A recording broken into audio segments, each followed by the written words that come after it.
حضرت ابراہیم علیہ السلام کا نام قرآن کریم میں 69 مقامات پر آیا ہے اور 65 صورتوں میں ان کے متعلق گفتگو ہوئی ہے۔ ابراہیم علیہ السلام کی زندگی میں اللہ تعالیٰ نے ان سے بہت سے امتحانات لیے، جن میں کامیابی کے بعد اللہ تعالیٰ نے ابراہیم علیہ السلام کو عہدہ امامت عطا کیا۔ آزر نمرود کے دربار میں کام کیا کرتا تھا۔ اس نے نمرود سے کہا کہ حساب نجوم سے مجھ کو معلوم ہوا ہے اس زمانہ میں ایک مرد پیدا ہوگا جو تیرے دین کو باطل کرے گا اور لوگوں کو دوسرے دین پر بلائے گا۔ نمرود نے کہا کہ کس شہر میں پیدا ہوگا؟ اس نے کہا اسی شہر میں۔ نمرود کا محل کوثار میں واقع تھا جو کوفہ کے مضافات میں واقع تھا۔ نمرود نے پوچھا کہ آیا وہ شخص پیدا ہو چکا ہے؟ آزر نے کہا نہیں۔ تو نمرود نے کہا مناسب ہے کہ مردوں اور عورتوں میں جدائی ڈلوا دو۔ پھر اس نے حکم دیا کہ مردوں سے عورتوں کو جدا کر دیا جائے، لیکن ابراہیم علیہ السلام کی والدہ حاملہ ہوئی اور ان کا حمل ظاہر نہ ہوا۔ جب ولادت کا زمانہ قریب آیا تو آپ کی والدہ نے آزر سے کہا مجھے کوئی بیماری ہے، میں چاہتی ہوں کہ علیحدہ رہوں۔ اس زمانے میں یہ قانون تھا کہ مرض کی حالت میں عورتیں شوہروں سے الگ رہتی تھیں۔ وہ گھر سے نکل کر ایک غار میں چلی گئیں۔ وہیں حضرت ابراہیم علیہ السلام پیدا ہوئے۔ ان کو ایک کپڑے میں لپیٹ کر وہیں چھوڑا اور غار کے دروازے کو پتھر سے بند کر دیا۔ خداوند متعال نے ابراہیم علیہ السلام کے لیے ان کے انگوٹھے میں دودھ پیدا کر دیا۔ وہ اسے چوسا کرتے تھے۔ کبھی کبھی ان کی والدہ ان کے پاس آتی تھیں۔ نمرود نے ہر حاملہ عورت پر ایک پہرے دار مقرر کر رکھا تھا۔ جو لڑکا پیدا ہوتا اس کو مار ڈالا جاتا تھا، لہذا ابراہیم علیہ السلام کی والدہ نے مارے جانے کے خوف سے ان کو غار میں چھپائے رکھا۔ ابراہیم علیہ السلام ایک روز میں اتنا بڑھتے تھے جس قدر دوسرے بچے ایک ماہ میں بڑھتے ہیں، یہاں تک کہ غار ہی میں آپ 13 برس کے ہو گئے۔ ایک مرتبہ جب آپ کی والدہ آپ کو دیکھنے گئی اور واپس آنا چاہی تو ابراہیم علیہ السلام نے کہا کہ میں بھی آپ کے ساتھ آتا ہوں۔ ابراہیم علیہ السلام کی والدہ نے منع کر دیا اور کہا کہ بادشاہ وقت آپ کو قتل کر دے گا، لہٰذا میں آپ کو باہر نہیں لے کے آ سکتی۔ ابراہیم علیہ السلام کی والدہ کے جانے کے بعد ابراہیم علیہ السلام خود باہر آ گئے۔ اس وقت سورج غروب ہو چکا تھا اور ستارہ زہرہ چمک رہا تھا۔ حضرت ابراہیم علیہ السلام نے اسے دیکھ کر فرمایا یہ میرا پروردگار ہے۔ جب وہ غروب ہو گیا تو کہا اگر میرا خدا ہوتا تو غائب نہیں ہوتا، میں غروب ہونے والے کو پسند نہیں کرتا۔ پھر جب چاند طلوع ہوا ابراہیم علیہ السلام نے کہا یہ میرا خدا ہے کیونکہ یہ زہرہ سے بھی بڑا ہے۔ جب وہ بھی چلا گیا تو کہا اگر میرا پروردگار میری حفاظت نہ کرتا تو یقیناً میں گمراہ ہوتا۔ پھر جب صبح ہوئی اور سورج طلوع ہوا اس کی شعاؤں نے پورے عالم کو روشن کر دیا تو ابراہیم علیہ السلام نے کہا یہ سب سے بڑا ہے اور یہ سب سے بہتر ہے، کیا یہ میرا خدا ہے؟ جب وہ بھی چلا گیا تو پروردگار عالم نے آسمانوں کو کھول دیا۔ ابراہیم علیہ السلام نے عرش اور جو کچھ اس پر ہے سب دیکھا اور خداوند متعال نے ملائکہ کو بھی دکھایا۔ اس وقت ابراہیم علیہ السلام نے کہا اے میری قوم والو، جن کو تم خدا کا شریک ٹھہراتے ہو میں ان سے بیزار ہوں۔ میں نے تو اس کی طرف رخ کیا ہے جس نے آسمانوں اور زمینوں کو نور سے پیدا کیا۔ پھر آپ کی ماں آزر کے مکان میں آپ کو لے کر گئیں، اپنے لڑکوں کے ساتھ ان کو بھی چھوڑ دیا۔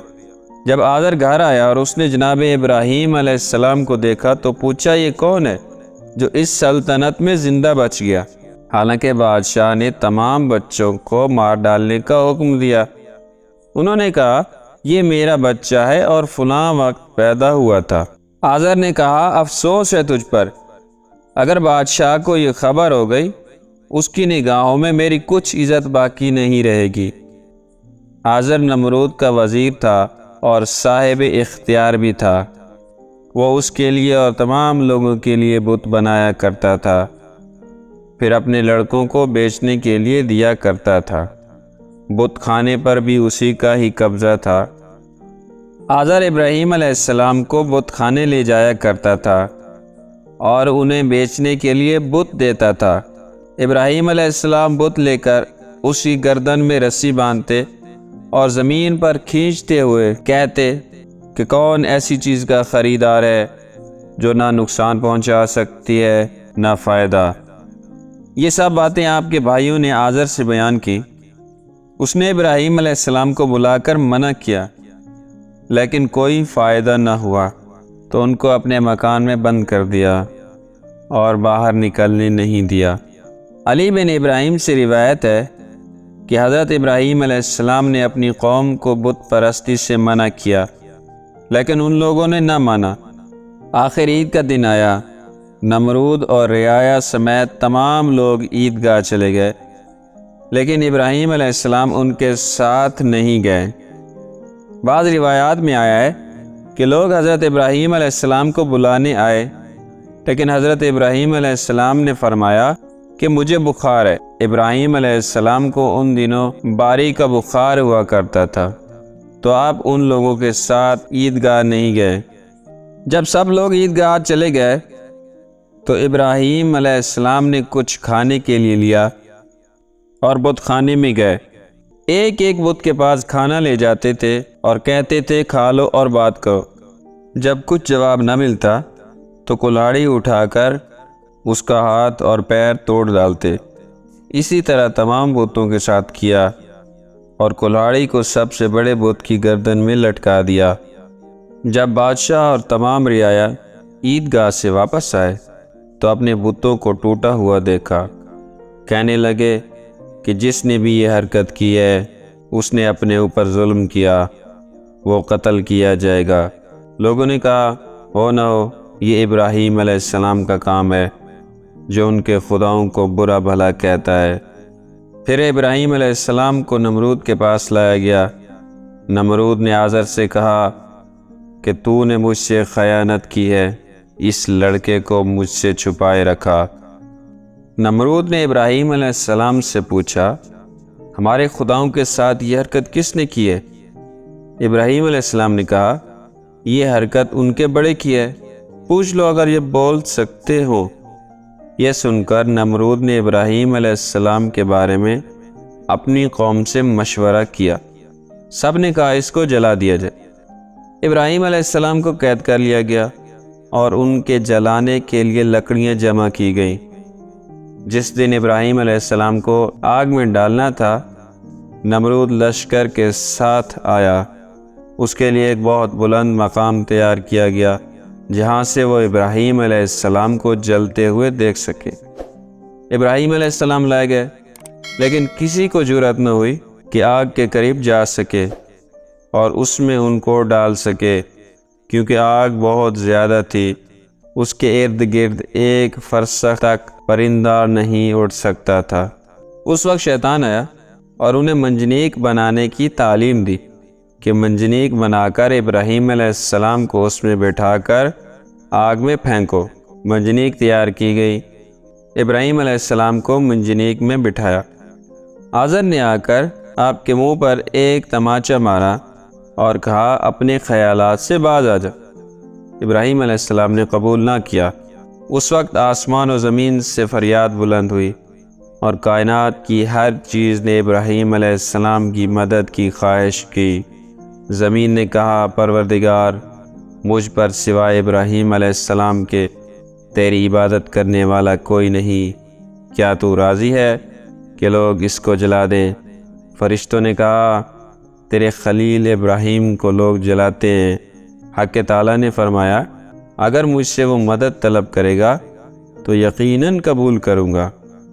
جبرائیل علیہ السلام نے کہا خداوندہ، تیرے خلیل ابراہیم کے سوا زمین پر تیری عبادت کرنے والا کوئی نہیں، تو نے ان کے دشمنوں کو ان پر مسلط کر دیا تاکہ ان کو آگ میں جلا دیں۔ خداوند متعال نے فرمایا کہ خاموش ہو جا، اگر وہ مجھ سے دعا طلب کرے گا میں قبول کروں گا۔ پھر ابراہیم علیہ السلام نے اپنے پروردگار سے دعا کی۔ اس وقت جبرائیل علیہ السلام نے حضرت ابراہیم علیہ السلام سے ہوا میں ملاقات کی جب وہ منجنیق سے جدا ہو چکے تھے، اور پوچھا، اے ابراہیم کوئی حاجت مجھ سے ہو؟ ابراہیم علیہ السلام نے فرمایا، تم سے کوئی حاجت نہیں، لیکن عالمین کے پروردگار سے میری حاجت ضرور ہے۔ خداوند متعال نے آگ کو وحی کی، کونی بردن یعنی سرد ہو جا۔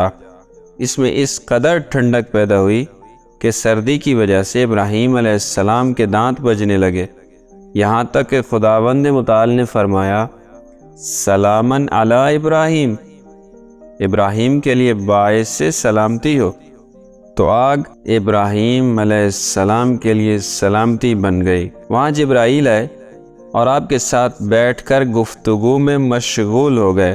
جب نمرود نے یہ عجیب کیفیت دیکھی تو کہنے لگا، اگر کوئی شخص خدا اختیار کرے تو ابراہیم کے خدا کے جیسا خدا اختیار کرے۔ نمرود نے ابراہیم علیہ السلام کو دیکھا کہ ایک سبز باغ میں بیٹھے ہوئے اور ایک مرد ان سے گفتگو کر رہی ہیں۔ اس وقت دو جانور تھے، ایک چھپکلی تھی اور ایک مینڈک۔ چھپکلی آگ کو پھونک مارتی تھی اور مینڈک اس پر پانی ڈالا کرتا تھا تاکہ اس کو بجھا دیا جائے۔ جب خداوند متعال نے آگ پر وحی کی کہ سرد ہو جا تو 3 روز تک دنیا کی تمام آگ میں گرمی باقی نہ رہی۔ روایات میں آیا ہے کہ آزر ابراہیم علیہ السلام کا باپ نہیں تھا، بلکہ ابراہیم علیہ السلام کا چچا یا پھر دادا تھا۔ ابراہیم علیہ السلام کے والد کا نام طارق تھا جو کہ مسلمان تھے۔ ہو سکتا ہے کہ آزر ابراہیم علیہ السلام کا چچا ہو، ان کی والدہ نے آزر کے ساتھ شادی کی ہو۔ خداوند متعال سے دعا ہے کہ وہ ہمیں سچوں کے ساتھ ہونے کی توفیق عطا فرمائے۔ آمین ثم آمین۔